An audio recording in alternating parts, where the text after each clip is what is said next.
Welcome back to the Financial Autonomy Podcast. My name's Paul Benson, financial planner and practice principal at Guidance Financial Services. I recently spent some time working remotely from France. It's a wonderful place to visit with so much history and culture. But like everywhere, it's got its problems. Gaining an understanding of the challenges faced by one of the largest countries in Europe gave me a new appreciation for the position we find ourselves in here in Australia. Reading our newspapers, it's easy to arrive at the view that our leaders are constantly dropping the ball, making terrible decisions and making a bad situation worse. But whilst there's always room to get better, actually, on several metrics, I learned that we're very well placed. France, like most European countries, has a very robust social safety net. Healthcare, education, pensions, and social security benefits are to a high standard, and citizens expect that they remain that way. But these services have to be paid for.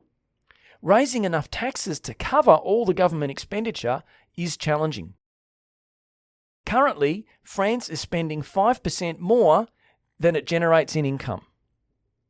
In economic jargon terms, the French nation is running a budget deficit. Australia is projected to run a budget deficit this year, but it's only projected to be about 1%. And actually, in the last 2 years, we've had surpluses. To fund deficits, nations have to borrow. Borrowing by nations is typically expressed as a percentage of a nation's GDP. GDP, or gross domestic product, is the total output of a nation. By measuring debt as a percentage of GDP, you can therefore make comparisons between nations. So France's debt to GDP is about 118%. So their debt, therefore, is significantly greater than the entire economic output of the 66 million people of France in a given year. Here in Australia, our debt to GDP is 33%. Comparatively then, France is running a deficit on an annual basis 5 times greater than that of Australia, which means its debt is rising faster than ours, and it already has a large debt. That means that it's got a high level of interest expense. This situation is replicated throughout Europe, the UK, and to some extent the United States too. Citizens want to retain the high levels of government services, so it's difficult to get expenses down. And as the debt grows, the interest bill just keeps rising. This means tax revenue needs to increase. Primarily, taxes are paid by citizens, either as income tax or as some sort of consumption tax along the lines of our GST. The problem in Europe is that citizens are already paying very high tax levels. There's just not much more juice to be squeezed here. This flows on to the next problem, which is faced by many developed nations around the world: a shrinking working population. Most taxpayers are in the 20 to 60 year age bracket, employed and earning an income. But due to low birth rates and a discomfort around immigration, this cohort is shrinking. Then you have the retired citizens who are living longer and longer because of medical advancements, and therefore they're making up a greater proportion of the total population.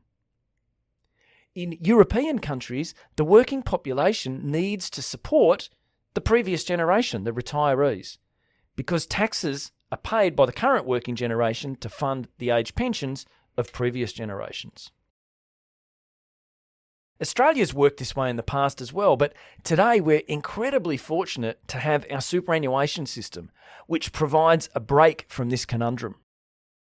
Requiring the current generation to fund the previous generation's retirement has significant problems. The first, as just highlighted, is what happens when the previous generation is larger than the current generation. The current generation has a very heavy load on their shoulders to fund the retirement of their parents and grandparents. Via our superannuation system, we're funding our own retirement, preventing a burden being placed on our children and grandchildren. Now, that's not to say we've got it perfect, and there's a live debate happening right now as to whether the tax concessions on our superannuation system are too generous. Indeed, it'll soon be the case that the tax concessions provided in superannuation exceed the amount that we're spending on age pensions, which is a bit perverse. But look, no doubt, tweaks and changes can be made to get the system to be sustainable. The key point remains, we're not kicking the can down the road. We are providing for ourselves whilst we're working. The other advantage of our superannuation system is that most retirees can enjoy a quite comfortable retirement. This means they can afford to go out for dinner occasionally, travel around in their caravan, and enjoy life. As they spend, jobs are created and economic opportunities flow for those that are still in the workforce.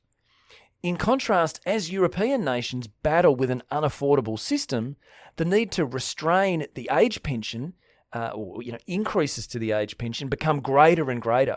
Increasingly, retirees there are going to need to tighten their belt, and then that creates fewer jobs for subsequent generations because they just can't spend. This can already be seen in the relative unemployment rates. At present, France's unemployment rate is about 7.5%, which is actually quite good for them, and youth unemployment is around 18%. In contrast, Australia's unemployment rate is 4.2% and youth unemployment about 8.5%.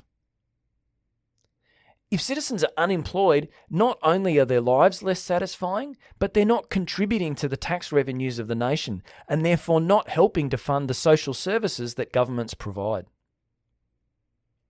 We travel to broaden our mind and become aware of biases or assumptions in our thinking that we don't recognise until placed in different contexts. My learning was Europe's a great place to visit, but I'm very lucky that we live here in Australia. Okay, hope you've enjoyed this week's episode. We'll be back in a fortnight's time. Bye for now.